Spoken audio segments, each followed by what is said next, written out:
What kind of color is this? Powder color. Power color. It's non-directional. So if I have a problem seeing the arterial flow, I'm going to put power color on there. I'm going to move my cursor. I'm going to keep my hand very, very steady. And then I'm going to turn it to my red and blue. Okay?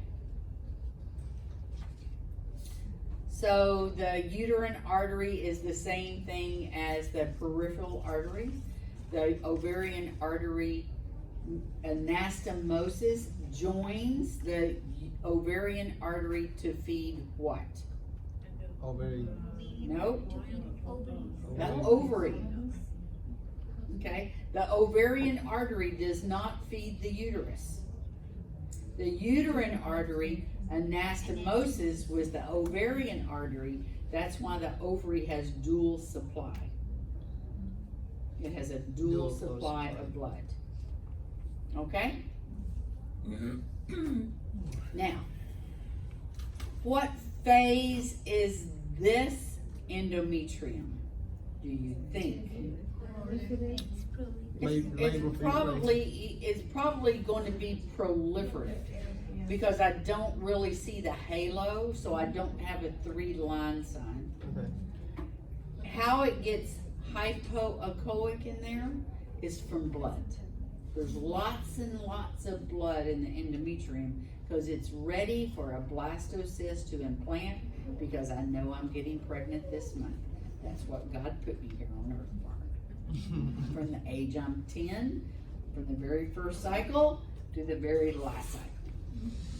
Okay? Procreation. Okay.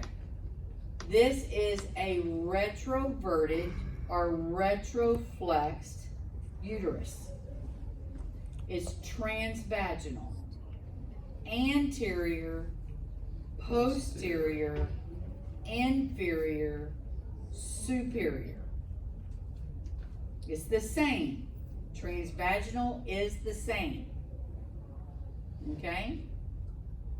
Let's go, let me find one over here.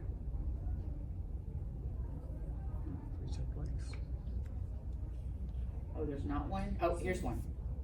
So why do we see the cervix sometimes on different sides of the Because it's retro. It's retro. Yeah. On a retro, the cervix is going to be on the other side. Okay? So, anterior, posterior, inferior, superior.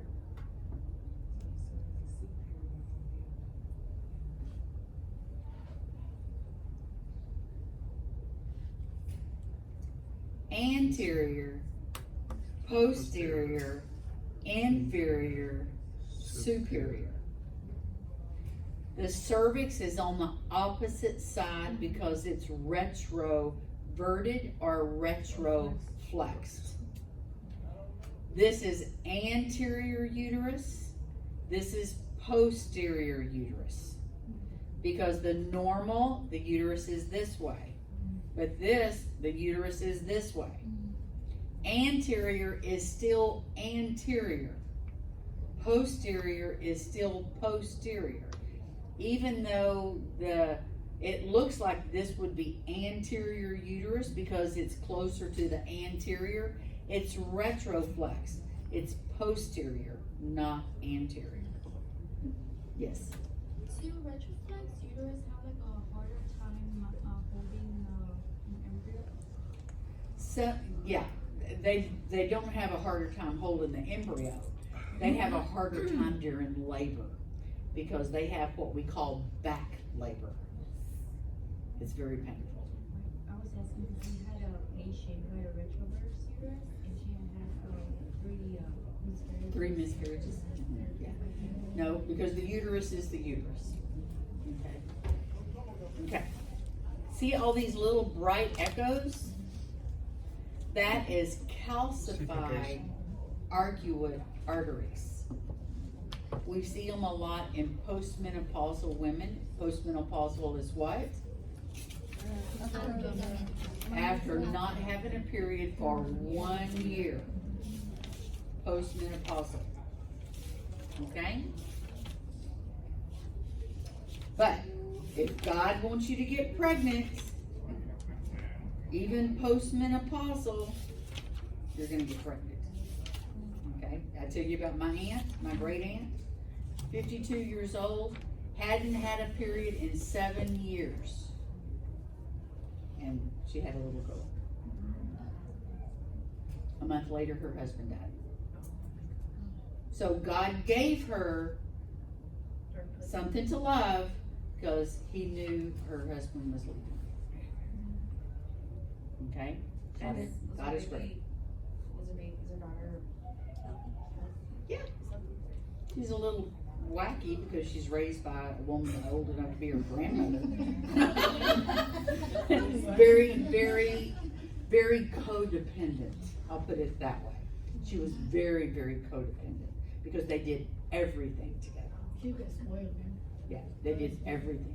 She was 17 years old and still, if she wanted her hair washed, even if there was company, she would go get on the kitchen counter, lay down and say, "Item A, I need you to wash my hair."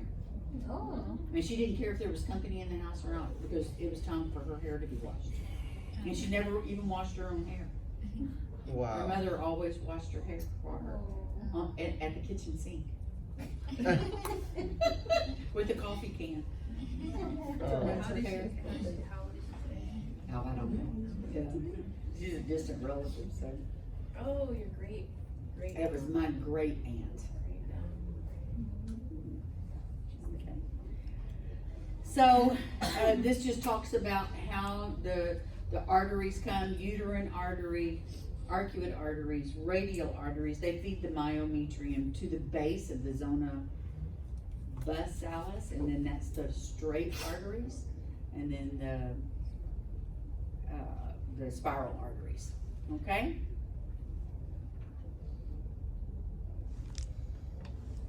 So here we have a secretory endometrium: anterior, posterior, superior, inferior, anteverted uterus.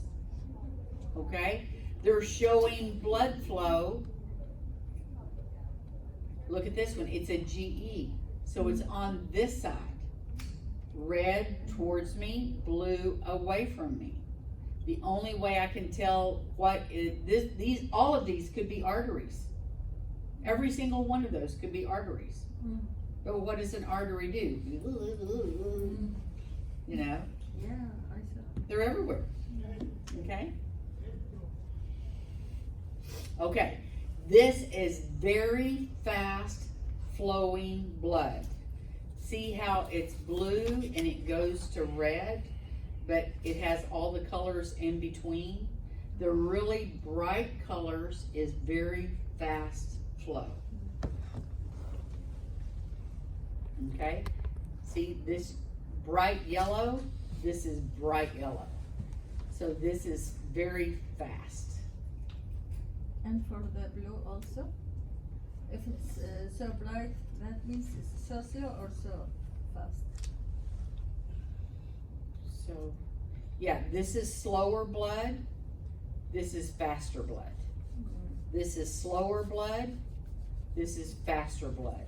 Because see this black thing? That's the baseline. Oh, okay. Okay? That's the baseline. Okay. Menstrual cycle, the flow that's associated with that, it's way beyond what I think your education needs to be right now. But the proliferative phase, when is the proliferative phase? From 5 to 9. Early. 5 to what? Yeah, Five. yeah. Early, and then late 10 to 14. 10 to 14, okay. What is the follicular phase? 15 to 15, 20, No? 14. Oh, No. 40, No. 1 to 14. 1 through 14. That's the follicular phase. Oh. Ovulation is day 14. Okay? I should have asked Sophia. Yes. He got them both right, but he switched them. Just a minute. The secretary. So don't let the registry trip you up. Okay? Because they might ask you ask you an ovarian question, but put in endometrial phases. Face. Yeah. Okay, so you have to know those phases. This is the amount of blood flow and how fast it goes. This is the length in 1 centimeter per second. It travels 0.88. Okay, so there's a range. So if I were to put Doppler on the ovary during the proliferative phase, it should be no higher than 0.88. It should be no lower than 0.84. If it's higher, I have pathology. If it's lower, I have pathology. Okay? Okay. So we know that the hypogastric artery, what is that also known as? The internal iliac. You had iliac right, but it's the internal iliac. The internal iliac is also known as the hypogastric artery. The ovarian artery, where does it come from? No? Go to the artery. No, from No. renal. No. No. The gonadal arteries off of the aorta. What did you say? I say go down that. Oh, I didn't hear you. Okay. It comes off of the aorta.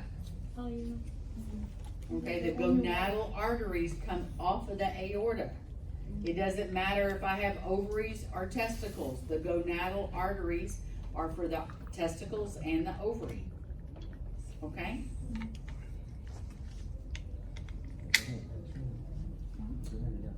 What phase is this ovary in? It's in the follicular phase.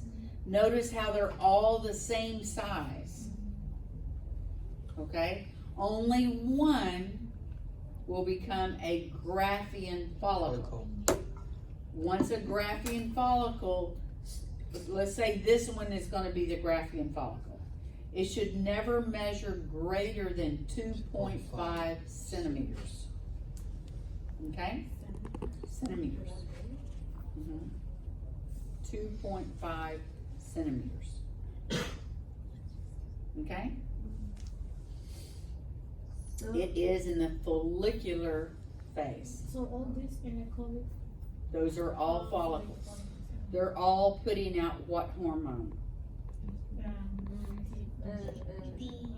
Estrogen. They're all putting out estrogen. And process. And Okay. No. This is after. All estrogen.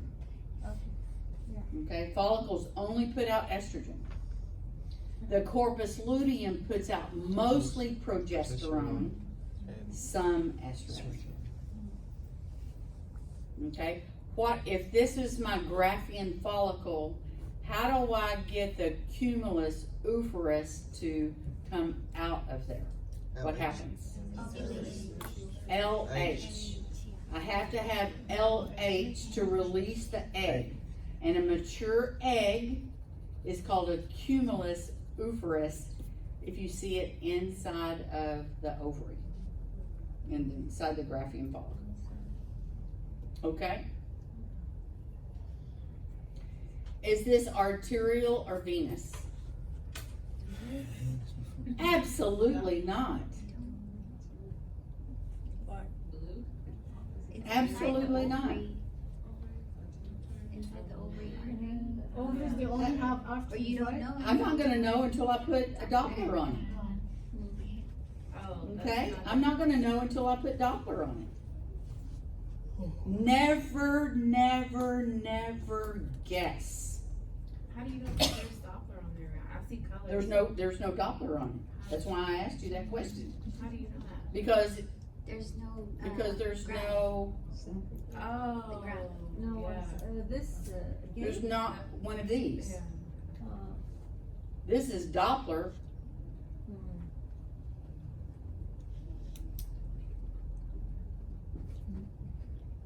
That's just color. Okay?